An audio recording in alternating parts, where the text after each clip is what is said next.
Have you ever been watching a movie, listening to a song, or talking to a native English speaker and suddenly heard a word that made you freeze? You know you've heard it 1,000 times before, but in that exact moment, you have absolutely no idea what it means. You feel lost, confused, maybe even a little embarrassed. Well, my friend, today that ends. I'm Aurora, and I'm about to reveal 40 English words you hear every single day but probably don't fully understand.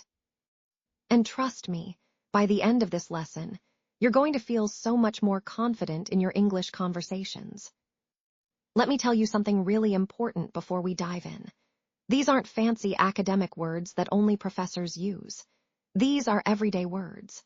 Words that native speakers throw around constantly in casual conversations, in emails, in TV shows, in songs. And the crazy thing is, many English learners skip right over them because they think they're too simple or not worth studying. But here's the truth. Mastering these common words is what separates someone who sounds like they're reading from a textbook from someone who sounds natural and fluent. So get comfortable, grab a notebook if you want to take notes, and let's jump right into these 40 powerful words that are about to transform your English. Let's start with a word that confuses almost everyone. Actually. Now you might be thinking, Aurora, I know what actually means. But do you really? Because native speakers use it in ways that textbooks never teach. Sure, actually can mean in reality or in fact, like when you say, I thought the movie was boring, but it was actually really good. But here's where it gets interesting. We also use actually to politely correct someone or to add surprising information. For example, if someone assumes you're from Mexico and you're not, you might say, actually, I'm from Brazil. It's a soft way to correct without sounding rude. Or imagine you're at a restaurant and the waiter asks if you want dessert. You weren't planning on it, but then you say, actually, yes, I'd love some chocolate cake. See how it works? It's a tiny word with huge power in conversation. Next up, pretty. And no, I'm not talking about something beautiful. When native speakers say pretty before an adjective, they mean quite or fairly. Like it's pretty cold today, which means it's quite cold, not extremely cold, but cold enough to notice. Or that test was pretty hard. Not impossible, but definitely challenging. This is such a common word in everyday speech, and once you start using it, you'll sound so much more natural. Instead of saying, this coffee is very hot, try saying, this coffee is pretty hot. It's softer, more conversational, and honestly more native-like. Let's talk about, though.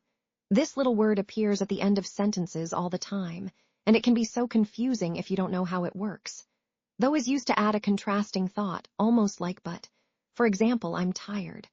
I'll finish this work, though. Or the weather is cold. It's beautiful, though.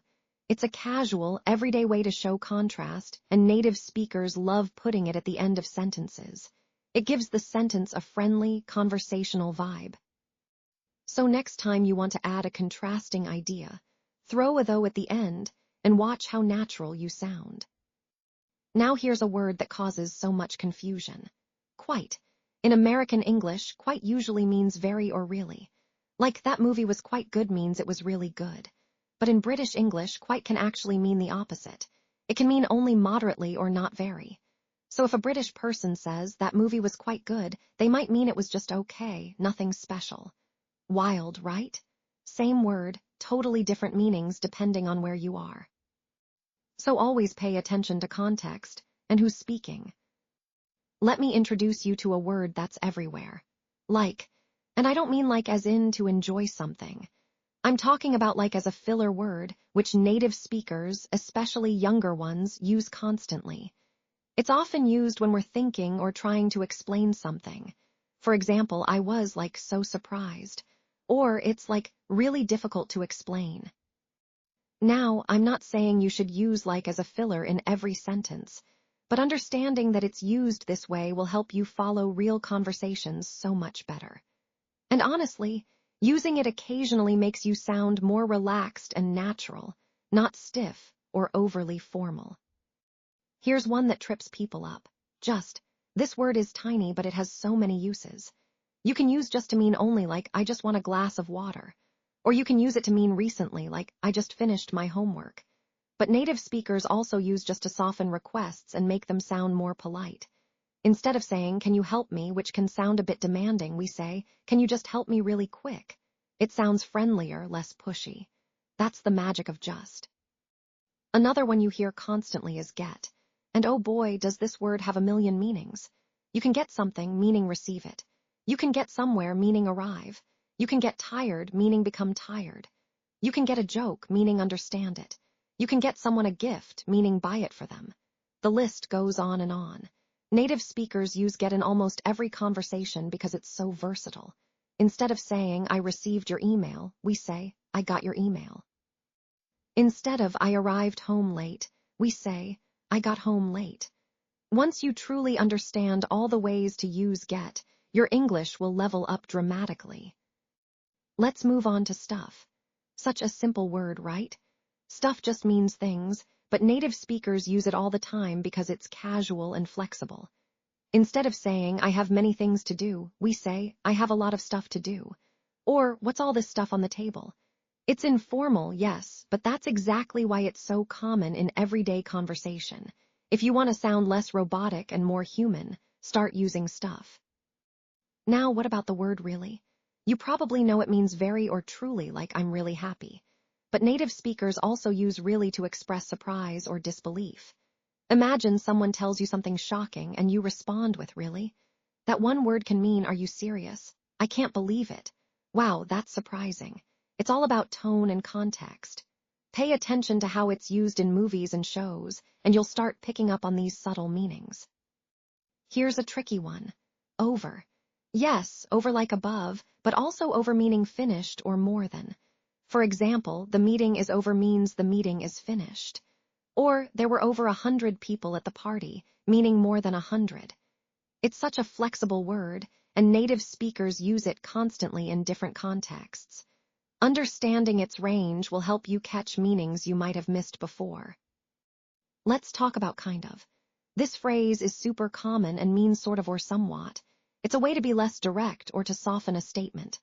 For example, instead of saying, I'm tired, which is very direct, you might say, I'm kind of tired, meaning you're a bit tired, not completely exhausted. Or, this movie is kind of boring. Not the worst movie ever, but not exciting either. It's a perfect phrase for expressing uncertainty or being polite. What about the word mean? Sure, it can refer to someone who's unkind, but it also means to intend or to signify. For example, what do you mean? Is one of the most common questions in English. Or, I didn't mean to hurt your feelings. Understanding these different uses is crucial because mean comes up in conversation constantly. Here's another sneaky one. About. It can mean approximately, like, it's about 3 o'clock. Or it can mean on the subject of, like, let's talk about your plans. It can even mean almost, like, I'm about to leave. So many uses for one little word. Once you understand them all, you'll catch so much more in conversations. Now let's discuss fine.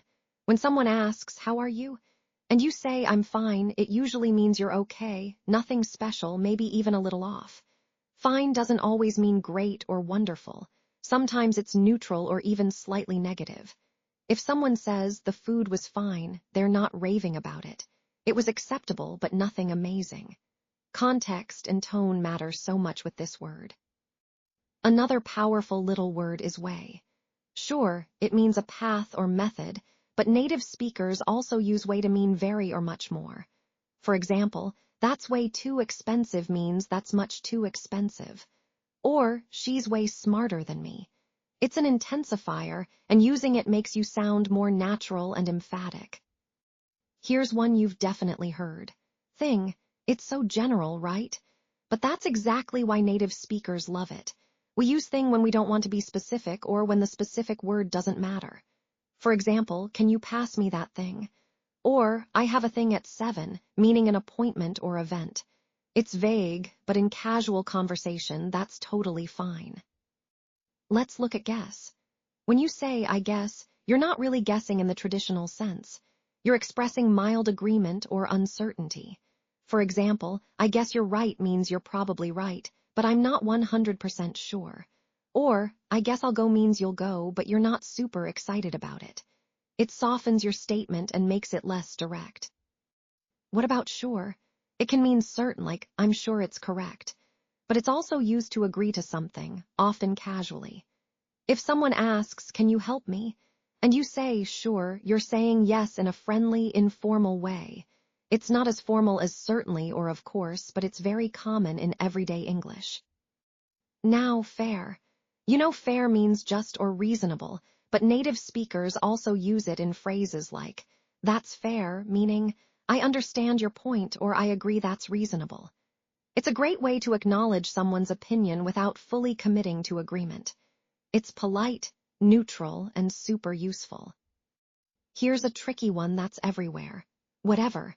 It can mean anything or it doesn't matter. For example, you can choose whatever you want. But be careful.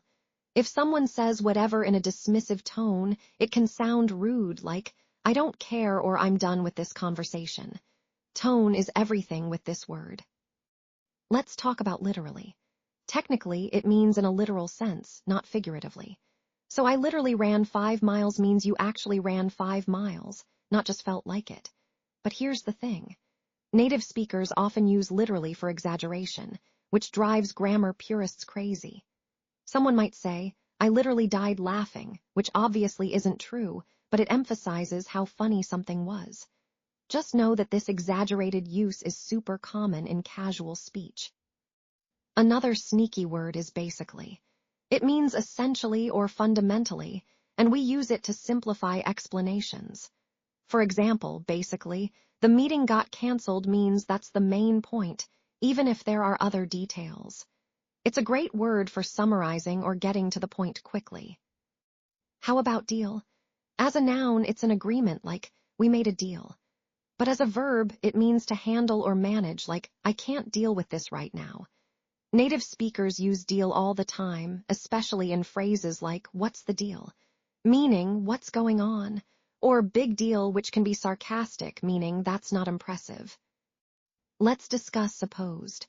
When you say, I'm supposed to do something, you mean you're expected or required to do it. For example, I'm supposed to be at work by 9. Or, you're supposed to call her back. It's about obligation or expectation, and it's used constantly. Here's one that sounds simple but isn't. Tell.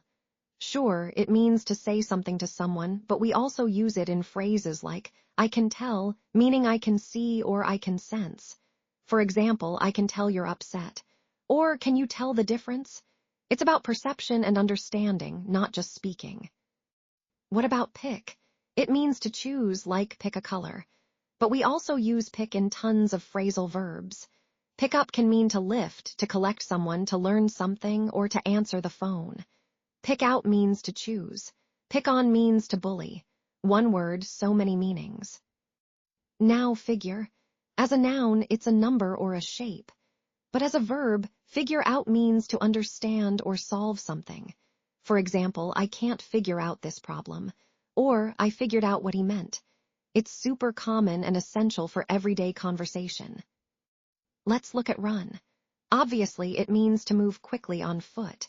But we also say, I'm running late, meaning I'm behind schedule. Or, we ran out of milk, meaning we have no more milk. Or, she runs a business, meaning she manages it.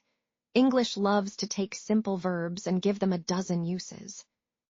Here's another one. Make. You know it means to create, but it's also used in so many expressions. Make sense means to be logical.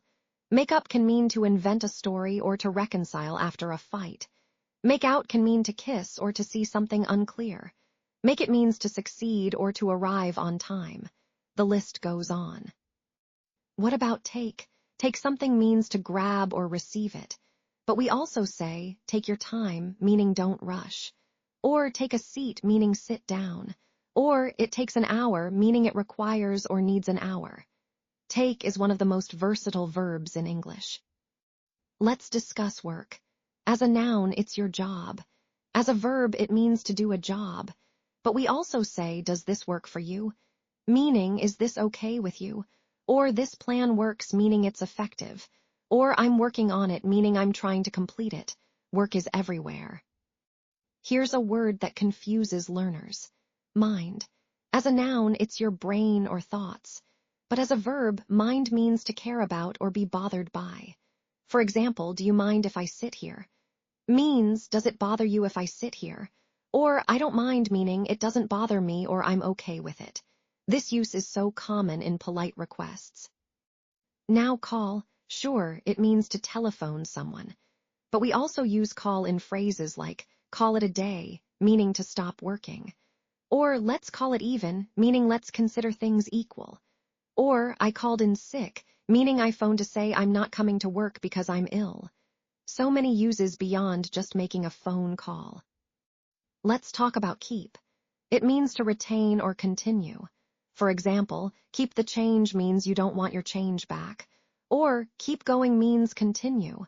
Or I can't keep up means I can't maintain the same pace. Keep appears in countless everyday phrases. What about leave? It means to go away from a place. But we also say, leave me alone, meaning stop bothering me. Or I left my keys at home, meaning I forgot them there. Or leave it to me, meaning I'll handle it. Leave is another super versatile verb. Here's one you hear all the time. Let. It means to allow or permit. For example, let me help you. Or let's go, which is a suggestion. Or don't let it bother you. It's a simple word, but it's used constantly in everyday suggestions and permissions. Now set. It can mean to place something like set the table. Or it can mean a group of things like a set of keys. Or it can mean to establish like set a goal. It even means ready like ready, set, go. One word, many contexts. Let's discuss right. It can mean correct like you're right. Or it can mean the opposite of left. Or it can mean exactly like right here. Or it can be used for emphasis like right now. Understanding all these uses helps you follow conversations smoothly. What about even? It can mean flat or equal, but we often use it for emphasis. For example, I don't even know means I really don't know, emphasizing the lack of knowledge. Or even I can do it, emphasizing that if I can do it, anyone can. It's a powerful little word for adding emphasis. Here's another tricky one. Still. It means continuing or up to now. For example, I'm still waiting. Or are you still hungry? But tone matters. If someone says still, with a questioning tone, they might be expressing surprise that something hasn't changed yet. Let's look at yet. It means up to now or so far, usually in negative sentences or questions. For example, I haven't finished yet. Or have you eaten yet? It's about something expected that hasn't happened. Don't confuse it with still, which is more about continuation. Now already. It means before now or sooner than expected. For example, I already ate means I ate before now. Or, are you leaving already? Expresses surprise that it's happening so soon. Already adds a sense of timing to your sentences. What about else? It means in addition or different. For example, what else do you need? Or someone else took it. Or where else can we go? It's a simple word that adds options or alternatives to your questions and statements. Here's one that's super useful. Such. It's used for emphasis like it's such a beautiful day. Or he's such a kind person. It intensifies the adjective and makes your statement stronger and more emotional. Let's discuss worth. It means having value or being deserving of. For example, this book is worth reading. Or it's worth the money. Or is it worth it? It's about value and whether something is deserving of time, money, or effort. Finally, matter. As a noun, it means a subject or issue. But as a verb, it means to be important.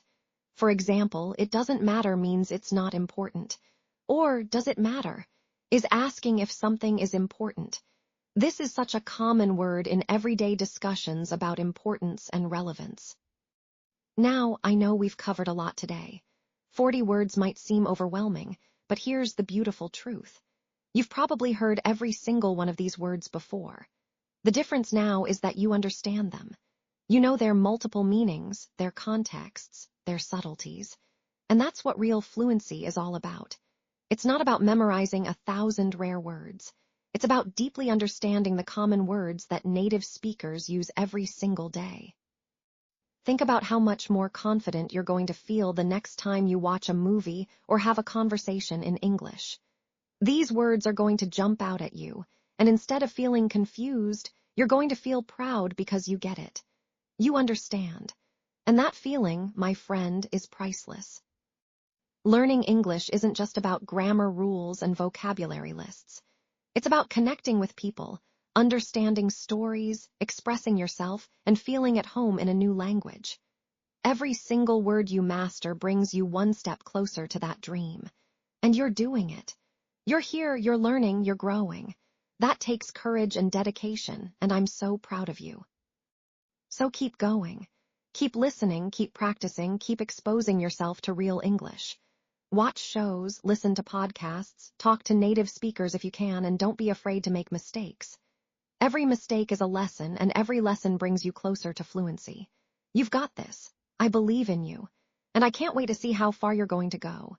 Keep shining, keep learning, and remember, English is not just a language. It's your key to the world.